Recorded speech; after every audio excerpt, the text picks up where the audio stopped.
Le moins qu'on puisse dire, c'est que l'actualité mondiale des dernières années a été bouleversée.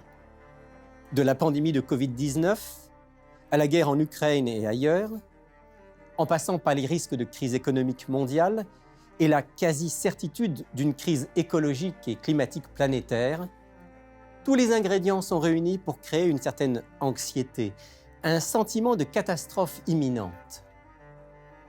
Et la question qu'on se pose souvent en période de crise revient avec une acuité plus grande que jamais. Mais où est-ce qu'on s'en va? Où va notre monde? Qu'est-ce qui est devant nous? La Terre et l'humanité ont-elles un avenir?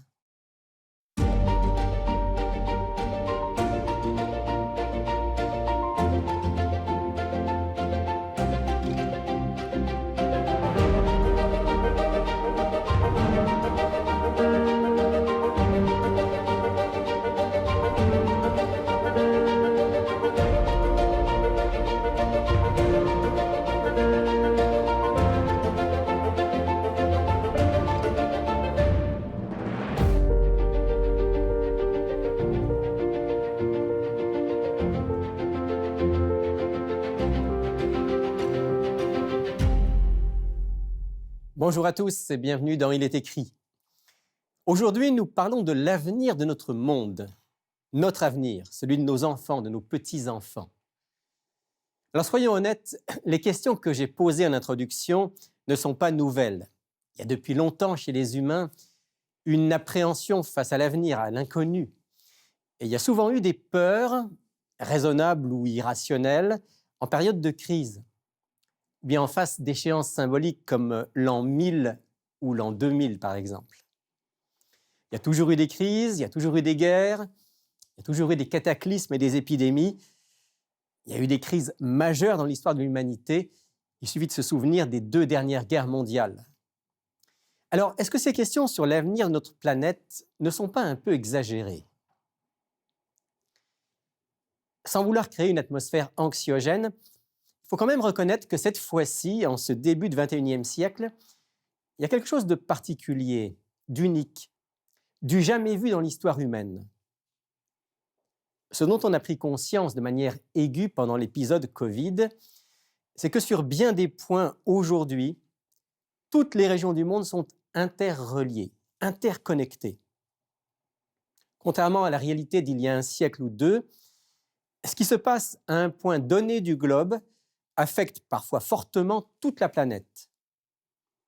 Bien des phénomènes ont une portée tout simplement planétaire, et c'est un peu comme si on craignait qu'une bombe explose quelque part et ne provoque une onde de choc partout dans le monde. En fait, il y a en ce moment plusieurs bombes susceptibles d'exploser et de mener l'humanité à la catastrophe. Il y a bien sûr la bombe, ou plutôt les bombes au sens premier du terme. Tout l'arsenal militaire effrayant qui est stocké à travers le monde et qui peut à tout moment créer une déflagration fatale. Vous savez, même si le nombre de bombes atomiques a bien diminué depuis la fin des années 1980, il en reste encore suffisamment pour faire pas mal de dégâts. On estime qu'il y aurait environ 13 000 ogives nucléaires dans le monde, réparties entre 9 nations qui se sont dotées de cette arme. Et nous sommes plutôt dans une phase ascendante de réarmement. La Russie et les États-Unis détiennent l'immense majorité de ces ogives nucléaires, dont il faut rappeler qu'elles ont aujourd'hui une puissance bien plus grande, 50 fois plus grande, que celles qui ont été larguées sur Hiroshima et Nagasaki à la fin de la Seconde Guerre mondiale. Quand on se souvient des dégâts et des souffrances provoquées par ces petites bombes atomiques en 1945, on imagine les dégâts potentiels de nos bombes modernes. En fait, une association spécialisée estime que l'explosion de 1000 têtes nucléaires suffirait à rendre notre planète totalement inhabitable. Il y en a près de 13 000 aujourd'hui dans le monde. Et je n'ai pas parlé des autres armes, stratégiques, biologiques, hypersoniques. On vit vraiment sur une poudrière. Mais il y a d'autres bombes planétaires qui sont susceptibles d'exploser dans un avenir relativement proche, parfois avec une probabilité plus grande que l'explosion nucléaire. La double bombe écologique et climatique fait partie de celles qui inquiètent le plus les observateurs. À juste titre d'ailleurs, parce que malgré de belles déclarations d'intention et quelques efforts louables, globalement, la pollution dans le monde reste majeure et va croissant. La pollution des océans en particulier est dramatique, que ce soit par les produits chimiques et industriels, les déchets domestiques ou les matières plastiques. Les océans sont devenus de véritables dépotoirs. Voici une déclaration récente de l'association Greenpeace. Chaque minute, l'équivalent d'un camion poubelle de plastique est déversé dans l'océan. Ces 10 dernières années dans le monde, l'industrie a produit plus de plastique que durant les 100 années précédentes. L'ampleur de la contamination du milieu marin par les déchets plastiques est énorme. Une fois dans l'océan, il est très difficile, voire impossible, de nettoyer ces déchets. Ils flottent dans tous les océans du monde, des régions polaires à l'équateur, à toutes les profondeurs. La pollution de l'air sous toutes ses formes n'est pas moins préoccupante. On entend parler sans cesse des fameux gaz à effet de serre qui retiennent la chaleur du soleil et qui contribuent à réchauffer la planète. Et on sait que l'augmentation constante de ces gaz à effet de serre provient majoritairement de l'activité humaine, que ce soit par les industries, certaines formes de production d'électricité, les moyens de transport, la déforestation ou l'élevage intensif, entre autres. Les conséquences annoncées et déjà visibles du réchauffement climatique incluent l'élévation du niveau des océans et l'inondation de certaines régions côtières, parfois très peuplées. On s'attend aussi à une augmentation des sécheresses des zones désertiques. Parallèlement, des phénomènes météorologiques extrêmes risquent de se manifester un peu partout sur la planète. Tout ça va provoquer des catastrophes sans précédent, des famines, des déplacements de population, une autre bombe prête à exploser. Et je pourrais encore mentionner d'autres bombes de portée mondiale qui menacent l'avenir de l'humanité et de la Terre. La bombe biologique, avec ses nouvelles maladies, ses épidémies à grande échelle, dont le Covid-19 était une illustration. La bombe démographique, puisqu'on vient de passer la barre des 8 milliards d'humains sur la planète Terre et que ce nombre va continuer à augmenter avec des défis majeurs sur le plan alimentaire, social, migratoire. Puis bien sûr, il y a la bombe économique qui pourrait bien exploser à l'occasion d'une crise mondiale, entraînant de grandes inégalités et des troubles sociaux majeurs. Laquelle de ces bombes explosera en premier? Ou bien vont-elles toutes exploser simultanément dans une espèce de déflagration planétaire en forme de fin du monde? Face à cette question, il y a les optimistes, ceux qui disent « Écoutez, le monde en a vu d'autres. L'être humain s'est toujours adapté, on va s'en sortir. » De l'autre côté, il y a les pessimistes qui pensent « On est allé trop loin, c'est foutu, on va à la catastrophe. » Puis il y a les entre-deux qui se disent on est en danger, si on ne fait rien, ça sera terrible, mais on peut encore sauver l'humanité et la planète. Où se situe la Bible dans tout ça? Que disent les prophéties bibliques? Est-ce qu'elles sont optimistes, pessimistes, entre-deux? Sur le sujet de l'avenir de notre monde, la Bible n'est certainement pas entre-deux. Elle est en fait très pessimiste et résolument optimiste. Permettez-moi d'expliquer cet apparent paradoxe. Côté pile, le message biblique est pessimiste. Il est pessimiste parce qu'il nous explique que l'usine à fabriquer les bombes, toutes les sortes de bombes, c'est le cœur humain. C'était déjà le message des prophètes de l'Ancien Testament, et je pense à cette déclaration du prophète Jérémie au chapitre 17 de son livre, les versets 5 et les versets 9. Ainsi parle l'Éternel. Maudit soit l'homme qui se confie dans un être humain, qui prend la chair pour son appui et qui écarte son cœur de l'Éternel. Le cœur est tortueux par-dessus tout, et il est incurable. Qui peut le connaître? Autrement dit, la racine du problème, c'est la nature humaine. Et tous les problèmes planétaires auxquels on fait face aujourd'hui trouvent largement leur origine dans les cœurs égoïstes, orgueilleux, impurs, ceux des dirigeants de notre monde, comme ceux de la majorité des humains qui peuplent la planète. Alors vouloir désamorcer les bombes qui nous menacent sans démanteler l'usine qui les fabrique, c'est sans espoir. Comme le dit le Christ dans l'Évangile selon Matthieu au chapitre 15 et au verset 19. Car c'est du cœur de l'homme que viennent les mauvaises pensées, meurtre, adultère, prostitution, vol, faux témoignage, blasphème. Voilà ce qui souille l'homme. Vous voyez, le regard que Dieu porte sur l'humanité est bien différent de celui qu'elle porte sur elle-même. L'homme du XXIe siècle a l'impression d'être bien plus évolué que ses ancêtres.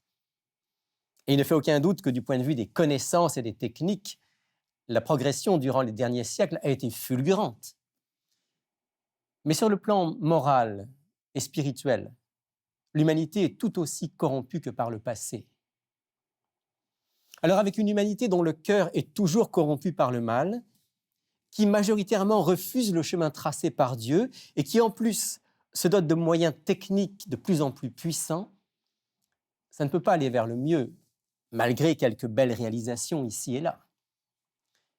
Selon la Bible, globalement, l'histoire humaine est descendante. Nous n'allons pas vers des jours meilleurs. Que disent les prophéties bibliques par rapport aux temps qui sont devant nous? Vers quoi allons-nous? Bon, il faudrait plusieurs émissions pour aller dans les détails, mais je partage juste avec vous quelques grandes lignes. D'abord, nous allons vers un grand conflit moral et spirituel et la mise en place d'une sorte de nouvel ordre mondial, un ordre politico-spirituel autoritaire mais séduisant qui voudra imposer ses lois à tous. C'est ce que décrit le livre de l'Apocalypse au chapitre 13. Apocalypse, chapitre 13, à partir du verset 11. « Puis je vis monter de la terre une autre bête. Elle avait 2 cornes, semblables à celles d'un agneau, et elle parlait comme un dragon. Elle fait que tous, les petits et les grands, les riches et les pauvres, les hommes libres et les esclaves, reçoivent une marque sur la main droite ou sur le front, et que nul ne puisse acheter ni vendre sans avoir la marque, le nom de la bête ou le chiffre de son nom. » Côté pile, pessimiste toujours, nous allons aussi vers une période de grande détresse. La Bible nous dit clairement que nous n'allons pas sauver la planète, mais que les cataclysmes redoutés vont bel et bien se produire. C'est ce que prédit le Christ dans l'un de ses derniers messages adressés à ses disciples qu'on trouve dans l'Évangile selon Luc au chapitre 21. Luc 21, les versets 25 et 26. « Il y aura sur la terre une angoisse des nations qui ne sauront que faire au bruit de la mer et des flots. Les hommes rendront l'âme de terreur dans l'attente de ce qui surviendra pour la terre. »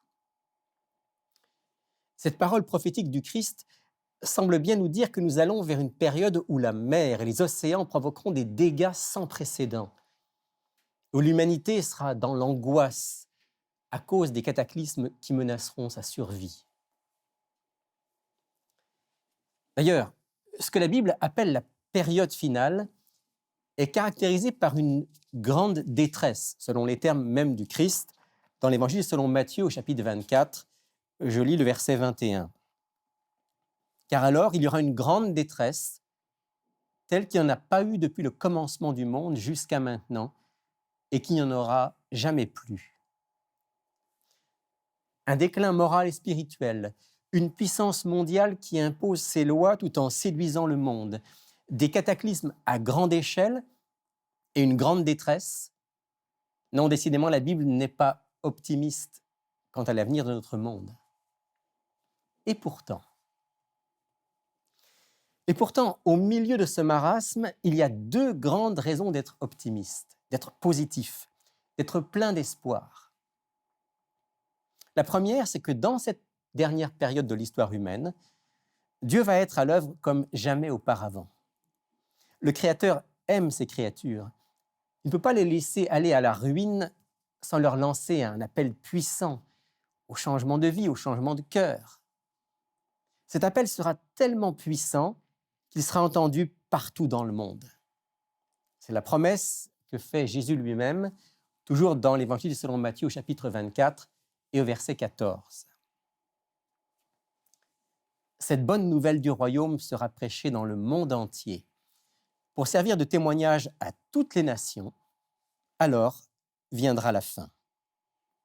La bonne nouvelle de l'amour de Dieu, de la venue de son royaume, la bonne nouvelle que chacun peut faire partie de ce royaume en recevant le pardon de ses fautes grâce à Jésus-Christ, la bonne nouvelle qu'un cœur transformé peut nous être donné, tout ça va résonner plus fort que jamais à travers le monde.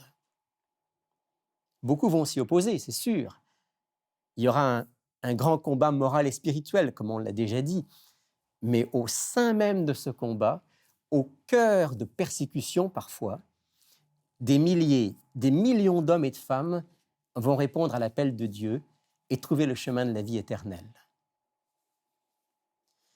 Il va se répéter à plus grande échelle ce qui s'est passé au début de l'histoire du christianisme. Vous vous souvenez quand, sous l'action puissante du Saint-Esprit, des milliers de juifs et de non-juifs sont devenus des disciples du Christ, des chrétiens enthousiastes, aimants, fidèles, malgré les oppositions et les persécutions. Tertullien, un auteur chrétien de la fin du IIe siècle, pouvait affirmer « Condamnez-nous, torturez-nous, broyez-nous. Nous croissons en nombre à mesure que vous nous moissonnez. Le sang des chrétiens est une semence. » Au milieu de la détresse qui touchera l'humanité et des persécutions qui toucheront les croyants fidèles, la présence de Dieu va se manifester pour fortifier tous ceux qui lui appartiennent. La lumière brillera comme jamais dans les ténèbres. Voilà pourquoi la dernière période de l'histoire humaine est à la fois terrible et exaltante. Nous vivons une période terrible et exaltante. Et le plus exaltant, la raison ultime d'être optimiste, c'est que finalement, au moment que lui seul connaît, Dieu va intervenir pour mettre fin à cette histoire, pour juger les hommes, pour détruire le mal et ceux qui font le mal, pour purifier la terre et pour instaurer une nouvelle terre. La bonne nouvelle que je partage avec vous aujourd'hui, celle que nous donne la Bible, c'est que l'histoire humaine ne se terminera pas par un holocauste nucléaire, ni par un cataclysme mondial dû au réchauffement climatique, ni par une série de pandémies mortelles, ni par un clash avec un astéroïde. Notre histoire se conclura par une intervention divine pour sauver tous ceux dont le cœur aura été changé et pour restaurer la terre. Je lis encore dans l'Évangile selon Matthieu, toujours au chapitre 24. Alors, le signe du Fils de l'homme paraîtra dans le ciel. Toutes les tribus de la terre se lamenteront. Elles verront le Fils de l'homme venir sur les nuées du ciel avec beaucoup de puissance et de gloire. Il enverra ses anges avec la trompette retentissante et ils rassembleront ses élus des 4 vents, depuis une extrémité des cieux jusqu'à l'autre. Et dans le livre de l'Apocalypse, au chapitre 21, se trouve cette promesse extraordinaire. Apocalypse 21, versets 1 à 4. « Je vis un nouveau ciel et une nouvelle terre, car le premier ciel et la première terre avaient disparu, et la mer n'était plus. J'entendis du trône une forte voix qui disait « Voici la demeure de Dieu avec les hommes. Il habitera avec eux, ils seront son peuple, et Dieu lui-même sera avec eux. Il essuiera toute larme de leurs yeux. La mort ne sera plus. Il n'y aura plus ni deuil, ni cri, ni douleur, car les premières choses ont disparu. » Voilà ultimement où va notre monde. Et voilà pourquoi le message de la Bible, même s'il nous annonce des convulsions lors des dernières heures de la terre, ce message de la Bible est résolument optimiste. Alors il appartient à chacun de nous de faire le choix d'être de ceux qui vivront sur cette terre restaurée, en acceptant dès maintenant que notre cœur soit restauré à l'image de notre Sauveur. Personnellement, j'ai une grande paix face aux événements difficiles qui nous attendent. Dieu les a prédits pour qu'on s'y prépare, mais je sais aussi qu'il garde le contrôle de l'histoire de ce monde et qu'il aura le dernier mot.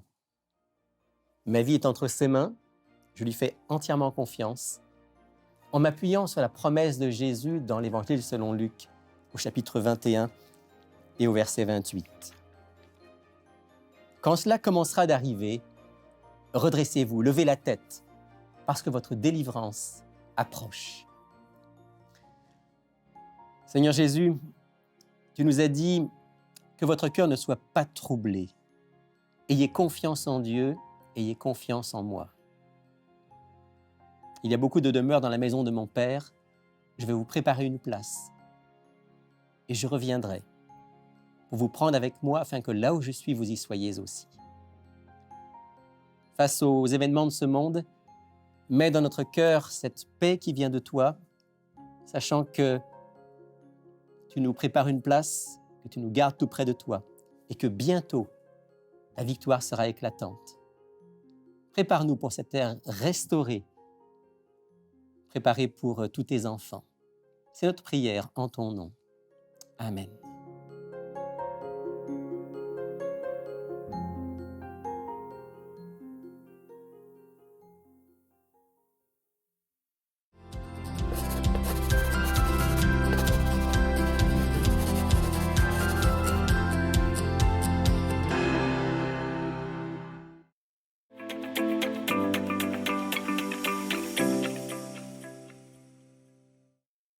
Et c'est avec beaucoup de plaisir que je retrouve mes deux compères habituels. Bonjour France. Bonjour Rémi. Et bonjour Alberto. Bonjour. Allô Alberto. Et je remarque qu'on a choisi des bonnes couleurs Absolument. cette semaine. Nous Ouais. avons été inspirés aujourd'hui, Rémi. Alors, on commence avec toi, Alberto, avec une offre de la semaine qui est quelque chose de tout à fait nouveau pour Voilà. nos auditeurs. Voilà, c'est la première fois qu'on le présente. Donc, le titre, il y a des réponses. Puis c'est un ouvrage qui a été écrit par un pasteur, évangéliste, un conférencier péruvien, Alejandro Bouillon. Puis, il a écrit ce petit livre en disant il y a des réponses à des questions fondamentales que l'on a en tant que personne, en tant qu'être humain. Puis, il y en a 12 questions qu'il va répondre. Les trois derniers sont en un lien direct avec le sujet d'aujourd'hui. Donc, je lis les titres. Un nouvel ordre mondial. Quand viendra la fin du monde? Une nouvelle terre. Ça, c'est directement en lien avec notre sujet. Voilà. Et puis, il y a d'autres chapitres aussi qui vont toucher d'autres sujets, d'autres questions. J'en lis quelques-unes. Pourquoi la douleur, la souffrance et la mort? Dieu peut-il changer ma vie? Hein? Est-il possible d'être heureux? Est-il nécessaire d'avoir une famille? Comment avoir une longue vie de qualité? Entre autres. Donc, beaucoup de Bien. questions très, très fondamentales. Puis, Alejandro Bouillon, de ce que je connais de lui, généralement, c'est quelqu'un qui a des réponses bibliques puis très profondes. Voilà. Profonde, puis en même temps simple à comprendre. Pour Et- tout le monde. Voilà, Ouais. pour tout le monde. Et donc, ce que j'ai beaucoup aimé de cet ouvrage, c'est il y a beaucoup d'images, puis aussi de, si on peut appeler, une boîte à outils. Dans chaque chapitre, on retrouve plusieurs de ces boîtes-là où il y a de l'information en lien avec le sujet. Toujours avec Additionnel. voilà, de c'est ça. l'information qui va nous aider dans notre vie spirituelle. Donc, il y a des réponses. Ça, c'est le titre de l'ouvrage. Oui. Réponse à 12 questions fondamentales. Un livre qu'on propose pour combien, Alberto? Pour 15 plus les frais de poste. Donc, ça vaut vraiment, vraiment la peine. Il est beau, Oui. hein? Il est très imagé. Oui, Aussi, tout hein. à fait. France, Oui, rapidement, question d'auditrice. absolument. Nathalie de Thetford Mines nous dit « Bonjour, c'est une question au sujet de la fin des temps. Comment distinguer les faux prophètes qui feront de petits miracles pour éblouir? » Ouais. Comment distinguer Parce les que le faux Christ prophètes? a dit à ses disciples, il a dit, dans les derniers temps, il y aura des faux prophètes. Ouais. Ils feront des miracles. Ouais. Donc, Mais pas juste des petits miracles. Ouais, des grands miracles Pas seulement aussi. des petits miracles comme Voilà. dit Nathalie, Oui, mais des il y aura grands aussi miracles des signes extraordinaires. Ouais. Comment est-ce qu'on reconnaît Parce que Dieu fait aussi des miracles. Absolument. Comment est-ce qu'on reconnaît un vrai prophète d'un faux prophète? Qu'est-ce que toi, tu aurais tendance à répondre? Bien, moi, France? les premières réponses qui me sont venues, c'est bien sûr, c'est important que le prophète mette l'attention sur Christ et sur Dieu plutôt que sur lui. Donc, l'humilité du prophète qui vraiment attire les gens vers Dieu plutôt que vers lui. Ça, c'était un des points qui m'est venu à l'esprit. Et le second, c'est la vie du prophète, ses enseignements, son comportement. Sa manière d'être. Donc, est-ce qu'il est conforme lui-même avec les enseignements bibliques, avec la volonté de Dieu? Est-ce que sa vie témoigne? On s'entend qu'aucun être humain, même prophète, n'est parfait. Bien sûr. Mais sûr. est-ce que sa vie reflète globalement? Alors, c'est intéressant parce que c'est un critère que Jésus lui-même donne. Je vais juste le lire rapidement, France, pour Nathalie. Dans l'Évangile selon Matthieu, au chapitre 7, Jésus dit ceci au verset 15. « Gardez-vous des faux prophètes. Ils viennent à vous comme des brebis, mais au-dedans, ce sont des loups ravisseurs. Vous les reconnaîtrez à leurs fruits. » Oui, à leurs fruits, à leur comportement. Alors, oui, c'est ça. Qu'est-ce que c'est les fruits? Oui, comportement, action. Ouais, c'est manière ça. d'être, Manière d'être. caractère. Ouais. Ouais. Et puis, bien sûr, conformité à ce que le Christ a enseigné, conformité à l'enseignement de la Bible. Si un prophète enseigne quelque chose qui est contraire à la Bible, on sait que c'est un faux prophète. Et parfois, le faux prophète va prendre 99 de la vérité, mais il peut Absolument. il y a toujours un mensonge quelque part. Absolument. De là l'importance de connaître la parole de Dieu. Exactement. Il y aurait quelques autres critères. On n'a pas le temps là maintenant de tous les donner, mais peut-être pour Nathalie et pour les autres qui se posent la même question, on va mettre en ligne, avec cette émission d'aujourd'hui, on va mettre une fiche en quelque sorte, fiche signalétique du vrai prophète et par contraste du faux prophète. Puis pour ceux que ça intéresserait, on pourrait même l'envoyer par la poste, le mettre dans le livre, pour ceux qui commanderont le livre, les critères d'un vrai prophète.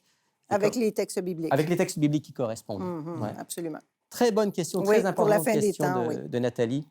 Merci à elle. Et puis merci à tous les deux. Merci à toi. Voilà, et pour obtenir l'offre de la semaine, il y a des réponses. Voici comment prendre contact avec nous.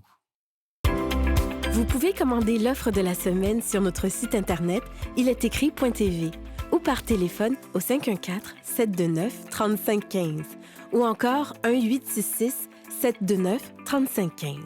Voici également notre adresse. Il est écrit Caisse postale 99, succursale Rosemont, Montréal, H1X 3B6. Il me reste à vous remercier d'avoir été avec nous aujourd'hui. Merci de votre fidélité. On se retrouve bien sûr la semaine prochaine.